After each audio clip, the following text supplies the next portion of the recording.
Once again, good afternoon. John Verlin again with you with On-Demand Advertising Solutions and a digital marketing update. I'm going to do today's the 64th podcast, and it's sort of a follow-up to the last one we did that talked about machine learning and artificial intelligence, how that's going to impact business next year. Well, this is actually from a great post by Veronica Sansev at Women's at Forbes. You see the link there in the blog post if you'd like to read it. But she's got some really good information. I'm going to kind of summarize it and parse it a bit about how artificial intelligence is going to affect retail here in the future, if not too near future. And I want to kind of cover about 5 points here that she talks about how this is going to impact so you can kind of plan for your business. Okay, what should I be doing to stay ahead of this if possible? Now, she indicates there's been about, 6,700 planned store closures last year in the retail industry. And is that going to get any worse or better? Well, that's up from 6,300 or so a year earlier. So it doesn't look too well for retail. But a lot of people are questioning right now, okay, well, what's going to happen? What's next? Well, she interviewed a panel of venture capitalists and experts and things like that and came up with some really good answers I want to kind of share with you. Here are some of the things to be looking for as far as retail and how artificial intelligence will impact it.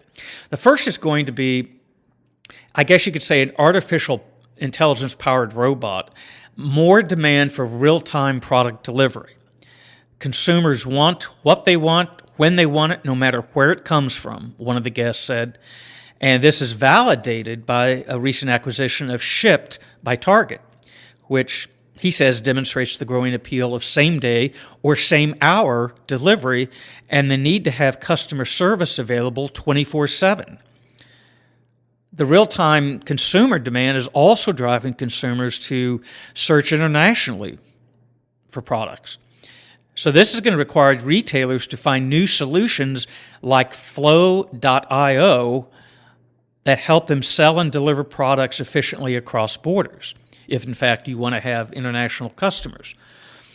Okay, so, I saw a billboard the other day of, McDonald's. Now, you've probably seen the commercials, has real-time delivery. You call up McDonald's and they'll send a Uber guy over, I guess, with your Big Mac, so you won't interrupt your football game. And that shows you right there how important this real-time product delivery. It's already happening. Amazon's got in this area of Kansas City. I read today, Prime Pantry. It's getting ready to, launch and start doing deliveries of food and things like that to area homeowners.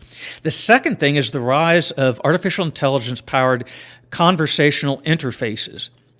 Now, really, this is, for retail, it's like, you have a staff customer service person that normally answers questions. Well, this is going to be like a chat, live chat or Facebook Messenger or Alexa to answer routine questions and supplement human customer support. And if you bought something and it didn't show up right or it's not working, and you can go onto a chat on a website with the company and get real-time answers. Okay, I want this fixed now. And they show up on chat and they're able to give you those answers. That's what they're talking about. AI-powered conversational interfaces. Okay, and then they even envision a bigger opportunity for AI in retail as an enhancement to customer experience or customer service associates in store. For example, you walk into a Home Depot and you go up to the Home Depot app or on your phone and you say, okay, where I want to buy furnace filters. Where in the store are my furnace filters? And it will come up and show a map of the store and where you should walk to while you're in the store to go get your furnace filters.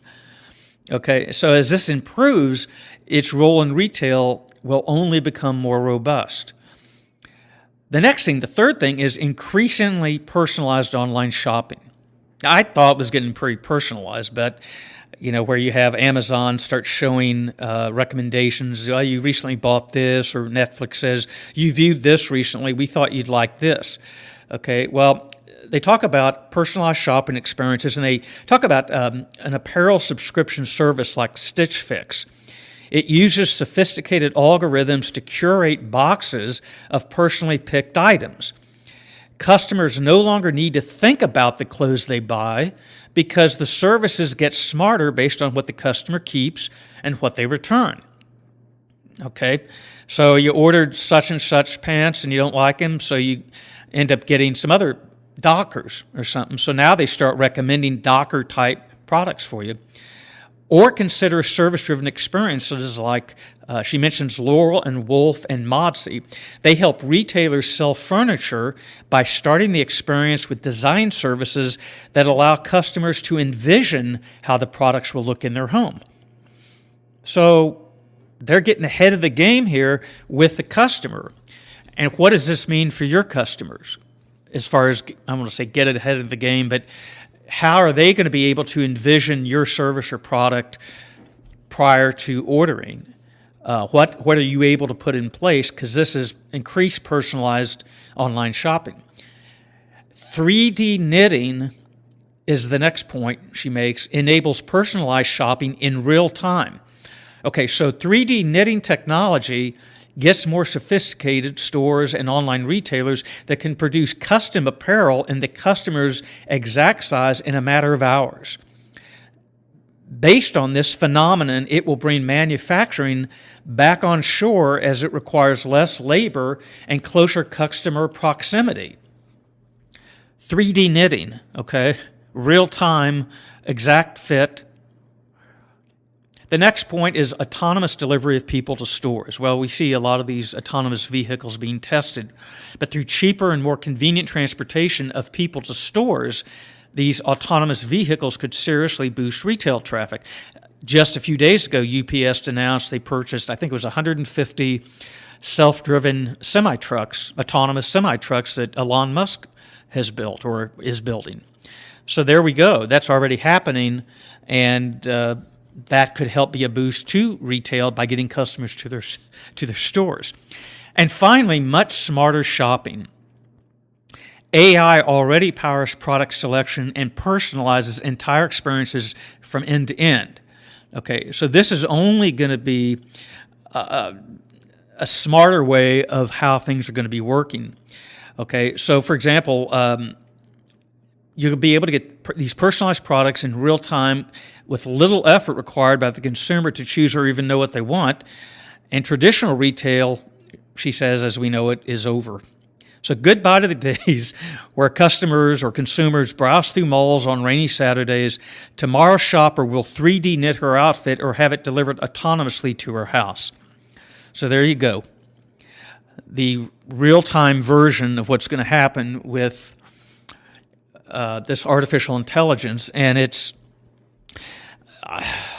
this becoming Hal taking over the spaceship? I don't know. I mean, it's amazing to me to see this, but what does this all mean from a marketing standpoint for your business? I kind of take it as and again, it's all coming down, as I mentioned in the last podcast, to the experience for the customer experience. Getting in front of that to deliver that to the customer. Compete in competition with who you compete against, to do it before they do. So what will that mean for your business? Well, I think this sort of underlines the importance we've been talking about in a number of these podcasts about getting your first connection, engaging your customer, however you're doing that, starting that conversation.